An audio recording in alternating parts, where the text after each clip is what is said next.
Hello, हाय, नमस्कार. प्रिया ब्लॉगमध्ये तुमचं स्वागत आहे. तर आज मी ना तुम्हाला सकाळपासून ते संध्याकाळचं रुटीन दाखवणार आहे.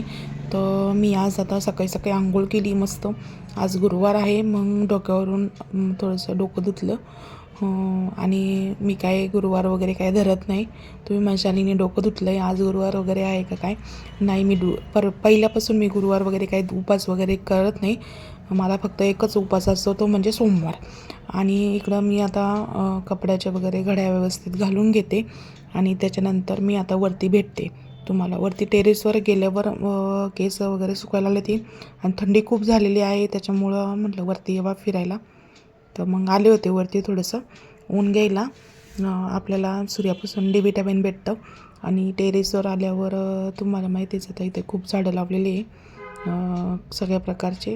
आणि इकडं हे पाने खायचे, ते खूप छान लागतात, असे मस्त आहे. आणि फुलं आलेले झाडांना, खूप छान असं वातावरण टेरेसवर होतं. त्याच्यामुळे म्हटलं चला उन्हात जाऊन बसावं, आणि डोकं पण धुतलेलं होतं, म्हटलं थोडंसं वाळेल पण ते.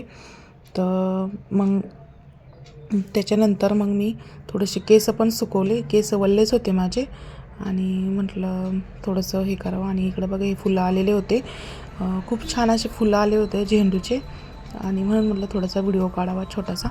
तर इकडे एक फुल आलेलं होतं, खूप छान फुल होतं हे, मस्त असं त्याचं म्हटलं.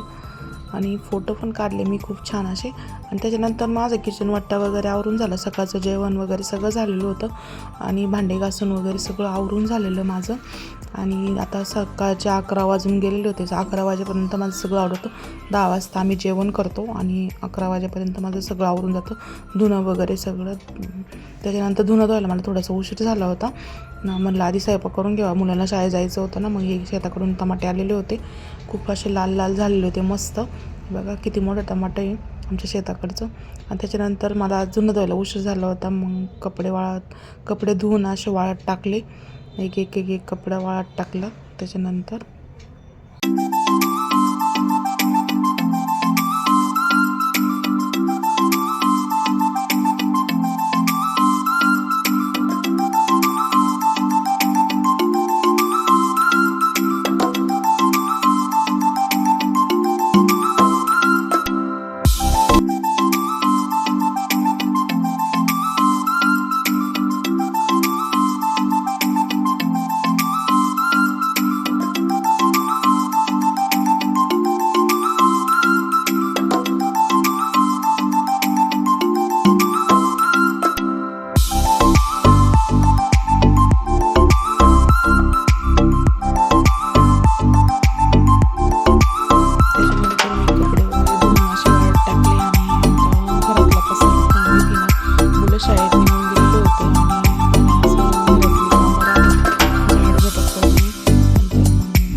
गेल्याशिवाय मला काहीच आवडता येत नाही.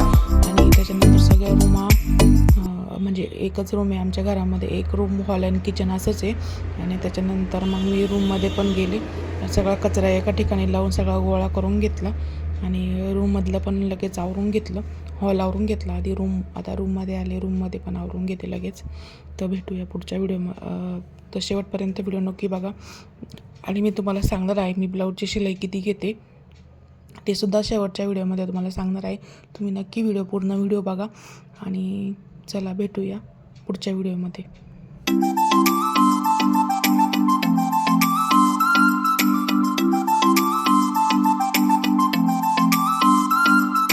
त्याच्यानंतर माझं सगळं झाडून झटकून आणि सगळं आवरून झालेलं होतं. आणि आता माझ्या कामाला लागले होते. तर तुम्ही माझ्या आता तू मशीन काम करते का? हो, मी मशीन काम करते. पिको फॉल, ब्लाऊज पण शिवते, आणि कस्टमरचे पण ब्लाऊज घेते. कारण एवढे नाही ब्लाऊज घेत मी सहसा. आणि कारण कसं आहे, मी माझ्या कामाचं याच्यानुसार मी ब्लाऊज शिवत असते, मला जसं वेळ भेटेल तसं.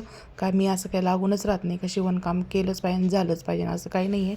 कारण मला त्याचा प्रॉब्लेम पण आहे, आणि मानेचा पण प्रॉब्लेम आहे, त्याच्यामुळे एवढे काय मी शिवत नाही ब्लाऊज. आणि ब्लाऊजची शिलाई मी तुम्हाला सांगणार आहे, तुम्ही शेवटपर्यंत व्हिडिओ बघा. आमच्या इकडं गावाचं खेडेगाव असल्यामुळे मी साध्या ब्लाऊजचे 150 रुपये घेत असते. आणि आज डिझाईन वगैरे आली तर 180, 200, 250, 300 अशी ब्लाऊजची शिलाई राहते. माझ्या डिझाईनवर डिपेंड असतात कोणाला कसं काय लागतं आणि त्याच्यानुसारच ब्लाऊज मी शिवायला घेत असेल. त्याच्यानंतर मग चहा घेतला आणि 4 वाजून गेलेले होते. तर ब्लाऊज शिवता मी एवढा काय ब्लाऊज शिवून नाही झाला. त्याच्यानंतर पाणी आलं होतं आणि पाणी भरलं. मग मला असंच पाणी भरावं लागतं. नळी वगैरे लावून पण भरते मी आणि त्याच्यानंतर मी सगळं पाणी वगैरे भरून घेतलं.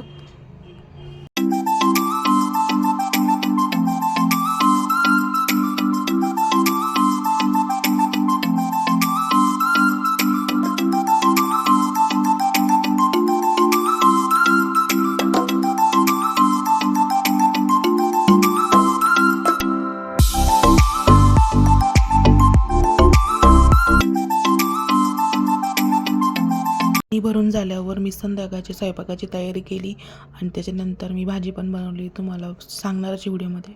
हाय गाईज, मी आज वेगळ्या पद्धतीची कोबीची भाजी बनवलेली आहे. तुम्ही नक्की बघू शकता.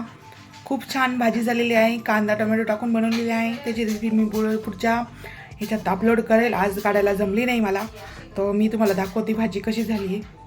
चला बघूया. झालं माहिती का, कोबीची भाजी मला अशी बनवायची होती कारण मी एका हळदीच्या कार्यक्रमामध्ये खाल्ली होती. ती खूप छान आणि एकदम टेस्टी लागली होती ना, तर म्हणून म्हणलं घरीच आपण करून बघावं कशी लागती. त्यात काहीच टाकलं नाही. कांदा टोमॅटो, आलं लसूण पेस्ट आणि आपलं लाल तिखट आणि थोडंसं धना पावडर एवढंच टाकलेलं. इतकी सुंदर झाली तुम्हाला काय सांगू आणि खूप छान लागली बरं का ती भाजी. नक्की तुम्ही रेसिपी करा बरं का. मला काढायला जमली नाही ती व्हिडिओ, तर पुढच्या वेळेस मी नक्की काढेन आणि तुम्हाला पण दाखवेल. आणि त्याच्यानंतर मी अंशुमनचा अभ्यास घेतला आणि ते पुस्तक ती उजळणी पाहून त्याला इंग्लिशचे शब्द वाचायला यायला लागले. खूप छान उजळणी आहे, त्याच्या शाळेतूनच भेटली त्याला. त्यांच्या सरांनी दिली, 50 रुपयाची आहे. तो मराठी शाळेत शिकतो, JDP. तो काही इंग्लिश मिडियमला वगैरे काही नाही टाकलेलं आम्ही, मराठी शाळेतच आम्ही शिकवलं. आणि त्याच्यानंतर संध्याकाळचं सगळं भांडे वगैरे आवरून झालेलं होतं माझं. 8-8:30 वाजेपर्यंत माझं आवरतं सगळं. आणि त्याच्यानंतर आम्ही संध्याकाळचं दूध वगैरे घेत असतो, तर त्याचा पण व्हिडिओ काढला होता. आणि इकडं अंशुमनचं काय चाललं होतं काय माहिती, त्याचं चाललं होतं काहीतरी सांगत होता तो आणि मस्ती चालली होती अशीच.